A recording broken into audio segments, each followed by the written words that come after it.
Hark, ye dreamers and seekers of forgotten lore, for tonight we shall embark upon a journey not merely through the waking world, but through the veils of slumber and imagination, into realms where the very fabric of reality bends and twists at the whim of ancient gods and the boundless yearning of the human spirit. Prepare yourselves, for we are about to delve into the most ambitious and perhaps most fantastical of H.P. Lovecraft's dream cycle narratives, a sprawling odyssey that stands unique within his bibliography, the dream quest of unknown Kadath. This isn't merely a story, it is an epic poem, a fever dream rendered in exquisite labyrinthine prose, a testament to Lovecraft's unparalleled imagination and his profound fascination with the landscapes of the subconscious. For Lovecraft fans, this tale is both a delight and a curiosity, a departure from the stark, soul-shattering cosmic horror he so masterfully crafted, yet imbued with that same underlying current of dread, that same sense of humanity's insignificance before the vast, unknowable forces of the universe. It is a story of determination, of a singular man's relentless pursuit of beauty, a beauty glimpsed in dreams, a beauty stolen, a beauty that promises a solace and a wonder beyond the mundane grey of the waking world. Our protagonist, Randolph Carter, a figure familiar to those who have journeyed through Lovecraft's less celebrated yet deeply personal narratives, finds himself adrift, yearning for a magnificent sunset city, a city of marble and cyclopean arches, of golden domes and whispering minarets, a city whose image once graced his dreams before vanishing entirely. The gods, the elder ones of Earth, in their inscrutable wisdom, or perhaps their capricious cruelty, have hidden it from him, and Carter, a dreamer of unmatched resolve, will not suffer this loss. His quest begins with a simple yet profound desire to seek out these elusive gods and plead or demand the return of his vision. But to find the gods, one must first navigate the labyrinthine expanse of the Dreamlands, a realm where logic often yields to phantasmagoria, where allies and enemies alike lurk in shadows or beneath impossible moons. Carter, a man of sensitive imagination and profound intellect, whose earlier encounters with the horrific and the sublime have shaped his perception, feels a deep spiritual connection to the dream world, perhaps even more so than to the waking world. For him, the Dreamlands are not merely fleeting figments of sleep, but a parallel reality, tangible and ancient, where the boundaries of possibility are infinitely expanded. He has traversed its many strange and wondrous pathways before, but never with such a singular, unwavering purpose. The Sunset City, a vision of absolute aesthetic perfection, has become his obsession, a symbol of ultimate beauty, and its absence leaves an aching void in his soul. His quest is not for power, nor for riches, nor for glory, but for the recovery of an intangible yet utterly vital piece of his inner world. He understands that to approach the gods of Earth, he must first ascend the perilous peaks of Kadath, a place of icy winds and unimaginable heights, where these elusive deities are rumoured to slumber.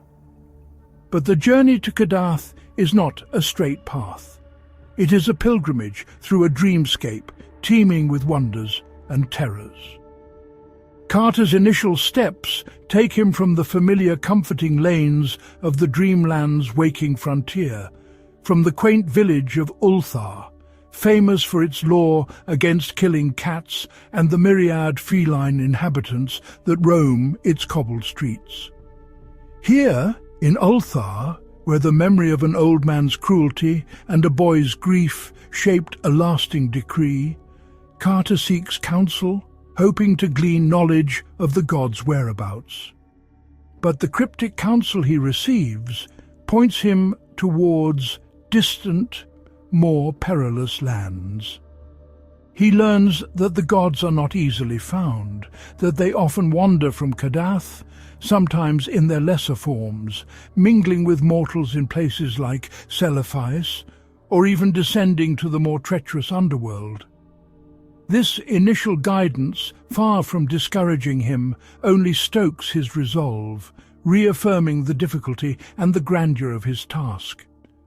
From Ulthar his journey truly begins, across vast moonlit plains and through ancient forests where the Zoogs, a race of mischievous, chattering rodents with glowing eyes, dwell. These creatures, though small and seemingly innocuous, are privy to many secrets of the Dreamlands, their ancient tunnels weaving beneath the very roots of existence. Carter, ever the diplomat and adventurer, learns from them, gaining insight into the myriad paths and hidden dangers that lie ahead. He learns of the city of Celepheis, ruled by his old friend Kuranes, a king who, in the waking world, was a mere Cornishman named Kerwin, but who found eternal sovereignty and joy in the Dreamlands. Kuranes, too, had sought his own sunset city, finding it and reigning over it with a melancholic majesty. Carter hopes to find kindred spirits there, or at least some further clue to the gods' elusive whereabouts. The description of Celepheis is quintessential Lovecraftian beauty, a city of golden gates and onyx temples, of gardens blooming with impossible flowers, and a vast, calm sea stretching to the horizon. It is a place of serene wonder, a testament to the power of a dreamer's will to manifest paradise. Yet even in such idyllic surroundings, the pervasive sense of a vaster, older reality lingers. Kuranes, in his wisdom and his own experience of chasing an ideal, offers Carter not direct aid to Kadath, for that path is too sacred and perilous for even him to overtly interfere, but instead offers advice and points him towards the city of Dileth Leen, a port city known for its black galleys and its nefarious inhabitants. This suggestion hints at the darker, more dangerous turn Carter's quest is about to take. The path to Kadath is not paved with golden dreams alone. Dileth Leen, by contrast, is a city of shadows and disquiet. Its basalt quays teem with bizarre merchants and strange sailors, its markets filled with exotic, often unsettling goods. Here, Carter encounters the dreaded moon beasts, grotesque, grey, gelatinous entities with tentacles and no eyes, who sail their black galleys to other worlds, bringing back captive dreamers to be enslaved and tortured. Their very presence introduces a stark contrast to the earlier beauty, a chilling reminder of the perils that infest the Dreamlands. It is here that Carter realizes the true stakes of his journey. Beyond the wonder lies profound horror, beyond the beauty lies the grotesque. His capture by the moon beasts marks a dramatic escalation in his adventure, plunging him into the depths of their terrifying ship where he faces a fate worse than death. The description of these creatures, their silent, insidious movements, their alien physiology and their dark intentions, is a masterful exercise in Lovecraftian horror, even within the comparatively lighter tone of the dream quest. He is bound, destined for the moon beast's foul city on the dark side of the moon, a place of eternal night and unspeakable rituals, where their patron deity, the enigmatic and terrifying Azathoth, slumbers at the center of ultimate chaos. Yet Carter's resourcefulness and the unlikely alliances he forges become his salvation. In a moment of dire peril, he calls upon the aid of the cats of Ulthar, those sleek, silent and fiercely independent creatures who had always held a special place in his affections. These loyal felines, guardians of the Dreamlands' more ancient primal forces, answer his call, swarming the Moonbeast's galley in a spectacular display of martial prowess. Their swift, brutal attack, tearing at the gelatinous bodies of the alien invaders, is a cathartic moment, a sudden, empowering victory against an overwhelming evil. The cats, led by their magnificent king, represent the innate, untamed power of the Dreamlands, a power often overlooked but formidable when roused. With their help, Carter escapes the clutches of the moon beasts and is carried away on the back of a mighty Night-Gaunt, one of those black-winged, faceless entities with smooth, leathery skins, who, despite their terrifying appearance and their habit of tickling victims into submission, prove to be loyal servants to those they deem worthy. These creatures, often associated with terror, are here presented as formidable allies, their aerial transport offering a swift, if dizzying, escape. His journey then takes him through the perilous valleys of Thran, past the city of Sarkomand, and into the dreaded underworld, a vast subterranean realm beneath the Dreamlands, where ghouls and other chthonic entities dwell. Here, in the shadowy depths, Carter seeks out his old friend, Richard Upton Pickman, the Boston artist who had, in the waking world, been transformed into a ghoul. Pickman, a connoisseur of the macabre and the truly hideous, yet a steadfast ally to Carter, represents another facet of the Dreamlands' complex morality. The ghouls, often depicted as grotesque scavengers of the dead, are here presented as intelligent hierarchical beings, capable of loyalty and even friendship. They inhabit a sprawling necropolis, their labyrinthine tunnels weaving through the earth, connecting to various forgotten cities and ancient burial grounds. Carter's reunion with Pickman is a poignant moment, highlighting the enduring bonds forged in the strangeness of the Dreamlands. Pickman, with his unique knowledge of the underworld and its inhabitants, guides Carter through perilous passages, helping him navigate the treacherous realm. Their conversations, filled with grim humour and shared understanding of the bizarre, reveal a deeper camaraderie that transcends the boundaries of species and even sanity. Pickman's assistance is crucial, for the journey through the underworld is fraught with dangers far more subtle and terrifying than the moon beasts.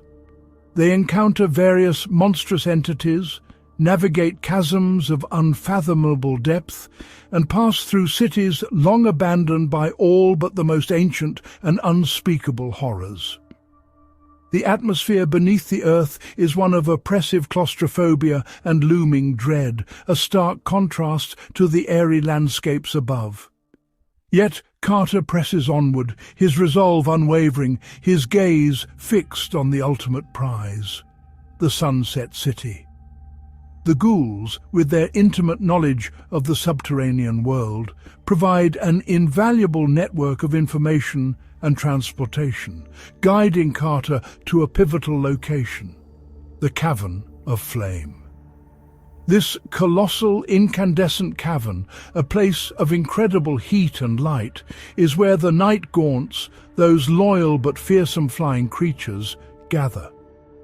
It is from here that Carter hopes to embark on the next leg of his journey, a direct ascent to the mythical peaks of Kadath.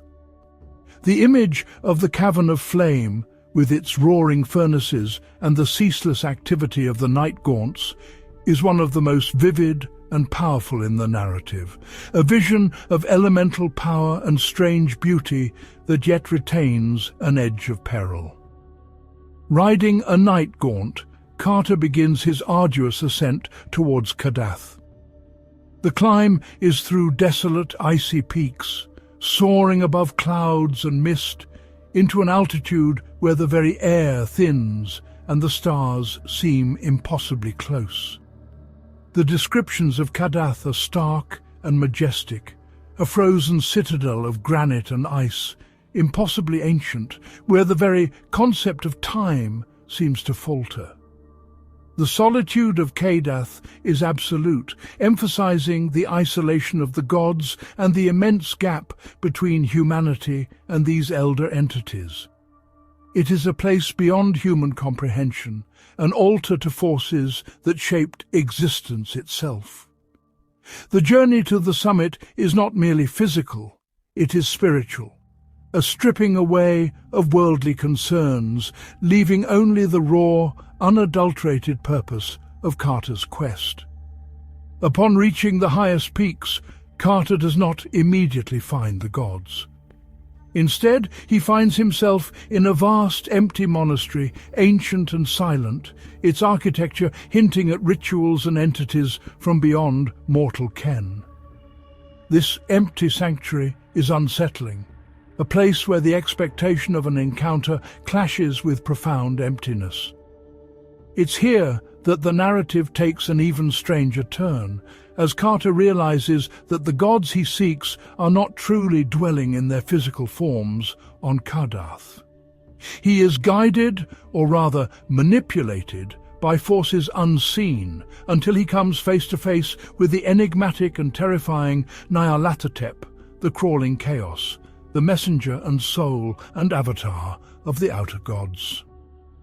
Nyarlathotep, a figure of cosmic dread and cunning, appears in various forms throughout Lovecraft's mythos, but here he takes on the guise of a regal, subtly menacing figure, a high priest of the outer gods. His presence signifies a profound shift in the narrative, from a fantastical adventure to a confrontation with pure, unfiltered cosmic horror. Nyarlathotep, ever the trickster and the manipulator, does not offer direct answers or assistance. Instead, he plays a dangerous game, testing Carter's resolve, unveiling deeper layers of reality and delusion. He reveals that the gods of Earth, the ones Carter seeks, are not the ultimate powers, but mere reflections, lesser deities who often wander from Kadath to mingle with other, more mundane dreamers. And crucially, Nyarlathotep implies that Carter's true objective, the Sunset City, is far more complex than he imagines. The conversation with Nyarlathotep is a masterclass in psychological manipulation, twisting Carter's expectations and forcing him to question the very nature of his quest. Nyarlathotep, with his characteristic flair for the dramatic and the terrifying, transports Carter through various landscapes, each more bizarre and unsettling than the last, revealing truths and half-truths, always pushing Carter towards an inevitable confrontation with his deepest desires and fears. He is taken to the plateau of Leng, a desolate, windswept land of ancient ruins and unspeakable abominations, where the loathsome Leng dwellers, half-human, half-spider, engage in dark rituals beneath cyclopean structures. This journey to Leng, a place of pure cosmic revulsion, is a stark reminder of the true darkness that underpins even the most beautiful dreams in Lovecraft's universe. It is a descent into a specific, localized hell, where sanity is frayed and the boundaries of the grotesque are continuously redefined. Carter faces threats that are not merely physical but spiritual, encountering the very embodiment of ancient evil. He traverses impossible bridges and faces creatures that defy description, always under the watchful, mocking eye of Nyarlathotep. Through Nyarlathotep's bewildering guidance and malevolent manipulations, Carter eventually comes to understand the true nature of his quest and the terrifying reality of the gods he seeks. The ultimate revelation is one that resonates with profound Lovecraftian irony and horror. The gods of Earth, those minor deities he had so diligently sought, are not the grand, powerful entities he imagined. They are, in fact, small, simple creatures, almost grotesque, their power derived not from inherent might, but from the worship and belief of mortals. They are not the architects of his dream city, nor are they its jailers. The true secret of the Sunset City is far more personal, far more devastatingly human. It is revealed to Carter that the Sunset City is not a physical place, not a creation of the gods, but a construct of his own subconscious, a city drawn from his deepest memories, his longing for beauty, and his nostalgia for the past. It is the city of his youth, the beautiful old New England town where he grew up, transfigured and idealized by the boundless power of his dreaming mind. The gods of Earth, in their limited understanding, could not have revealed this to him, for they too are dream creatures, beholden to the greater currents of the Dreamlands. This revelation is the ultimate Lovecraftian twist, a moment of sublime wonder intertwined with a subtle yet profound horror. The horror lies not in external monsters, but in the implications for human existence. That our greatest aspirations, our most cherished visions, are often reflections of our own inner world, fragile constructs of memory and desire. The beauty is that such a paradise exists within us, accessible through the power of dreams. Nyarlathotep, having delivered this chilling truth, reveals his final, grand deception.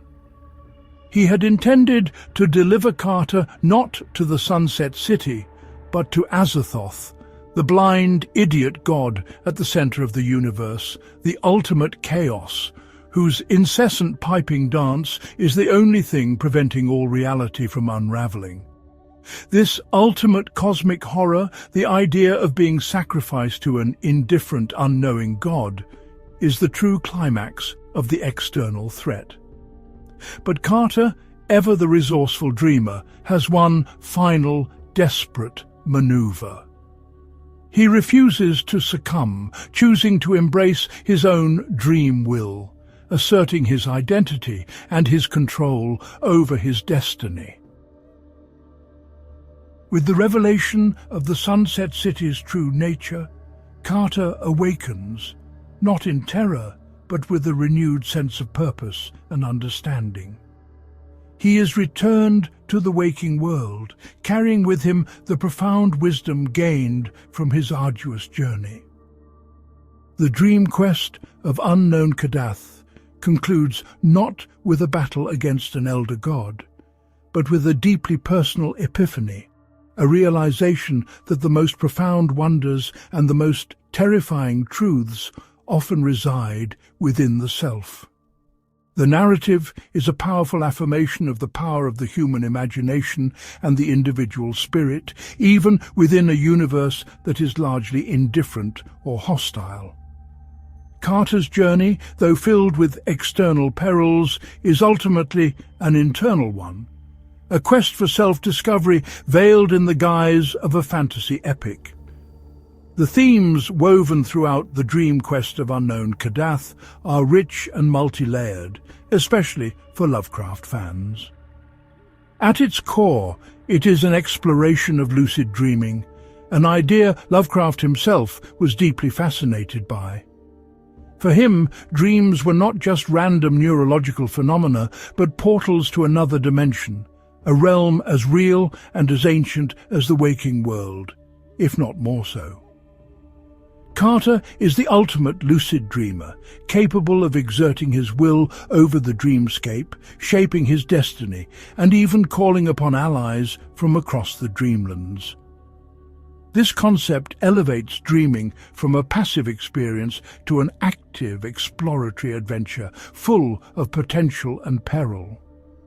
The Dreamlands themselves are presented as a fully realized alternate reality, with their own geography, history, and inhabitants, a testament to Lovecraft's world-building prowess. Furthermore, the story offers a unique blend of fantasy adventure and cosmic horror, a juxtaposition that makes it stand out in Lovecraft's canon. Unlike many of his stories where cosmic entities are purely destructive or indifferent, here we have a quest narrative, a hero's journey, albeit one through a deeply unsettling landscape. Carter meets fantastic creatures, some benevolent, some malicious, and navigates a world filled with magic and wonder. Yet beneath this veneer of fantasy, the Lovecraftian dread persists. The gods are not benevolent guardians, they are capricious, or worse, insignificant. The ultimate power resides with entities like Nyarlathotep and Azathoth, whose very existence threatens sanity and order. The Plateau of Leng and the moon beasts serve as potent reminders that even in the Dreamlands, unspeakable terrors lurk, waiting to ensnare the unwary. This delicate balance between the fantastical and the horrific is what gives DreamQuest its unique flavor. Determination is another central theme, embodied entirely by Randolph Carter. His unwavering resolve, his refusal to give up in the face of impossible odds, torture, or cosmic manipulation is what drives the entire narrative. He is not a warrior in the traditional sense, but his mental fortitude and his profound yearning for beauty make him a formidable protagonist. His quest is an act of defiance against the indifference of the universe, a testament to the power of human will to seek and create meaning, even if that meaning is ultimately self-referential. His journey is a testament to the human spirit's relentless pursuit of ideals, even if those ideals are born of longing and memory. The exploration of beauty and awe versus terror is also paramount. Lovecraft lavishes incredible detail on the description of the Sunset City, Celephas, and other wondrous landscapes, evoking a sense of profound beauty and wonder. These descriptions are often laced with archaic, evocative language, painting pictures of breathtaking majesty. Yet this beauty is consistently juxtaposed with moments of chilling terror, from the grotesque moon beasts to the desolate horrors of Leng, and the insidious manipulations of Nyarlathotep. This duality reflects Lovecraft's own worldview, that the universe, while capable of producing moments of profound aesthetic beauty, is ultimately indifferent and often hostile to human aspirations. The fleeting nature of beauty, its ephemerality and its potential to conceal deeper horrors is a recurring motif. The narrative also subtly probes the nature of reality itself. Is the dream world less real than the waking world, or merely a different aspect of it? For Carter, the Dreamlands are profoundly real, offering experiences and truths unattainable in his mundane existence. The climax, revealing the Sunset City to be a remembered idealized version of his home, blurs the lines even further. It suggests that our inner worlds, our memories, and our desires can create realities as vivid and compelling as anything we experience through our senses. This philosophical inquiry into the nature of reality and perception adds intellectual depth to the fantastical adventure. Nyarlathotep's role in the story is particularly fascinating. He is not merely an antagonist, but a cosmic guide, a trickster god who both hinders and aids Carter, ultimately leading him to his profound realization. His manipulations are cruel, but they serve a purpose, forcing Carter to confront fundamental truths about himself and the universe. As the soul and messenger and avatar of the outer gods, he represents the interface between humanity and the incomprehensible cosmic forces that govern existence.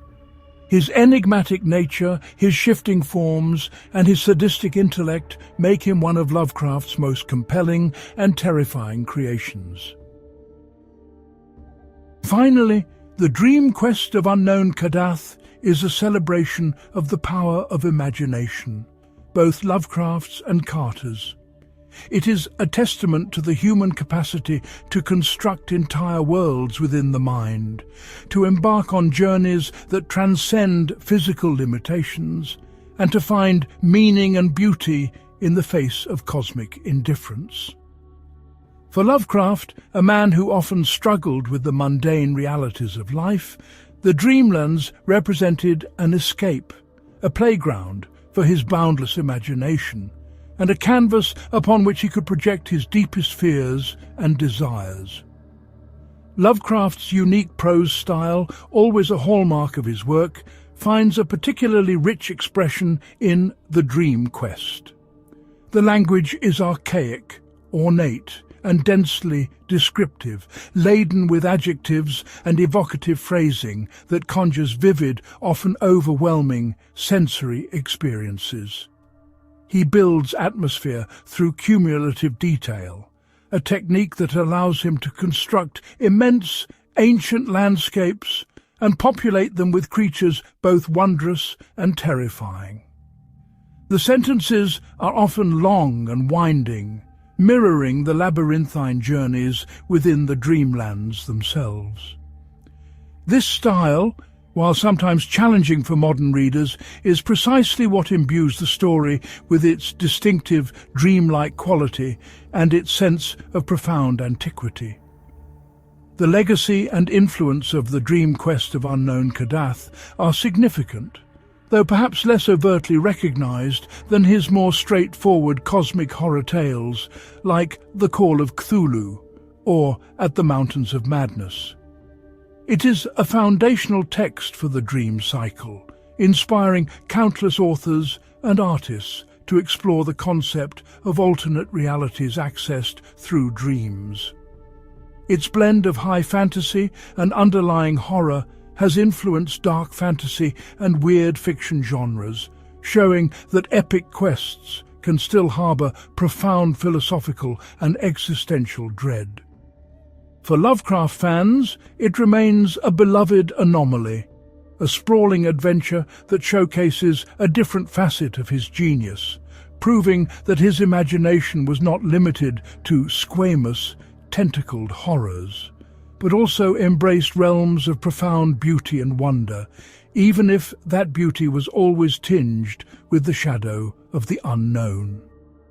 It demonstrates his versatility and his willingness to experiment with narrative structures and tones, offering a counterpoint to the relentless bleakness often associated with his work. In conclusion, the dream quest of unknown Kadath is more than just a story. It is an epic voyage into the very heart of imagination, a testament to the human spirit's indomitable will to seek beauty and meaning, even in a universe populated by indifferent gods and unspeakable horrors.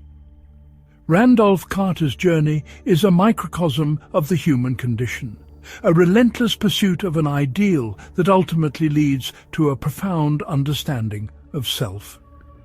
It is a story that lingers long after its final words, inviting us to reflect on the nature of our own dreams, our own aspirations, and the hidden cities of beauty and memory that reside within our souls. So, next time you drift into slumber, consider the paths you might walk, the allies you might find, and the truths you might uncover in that boundless, wondrous realm beyond the waking world. If you found yourself captivated by Carter's epic quest and the strange wonders of Lovecraft's Dreamlands, please like this video to let us know. And for more journeys into the weird, the cosmic, and the utterly terrifying corners of H.P. Lovecraft's universe, remember to subscribe for more Lovecraft videos. Your support helps us continue to explore these unfathomable realms together. Until next time, keep dreaming and beware the gates of horn and ivory.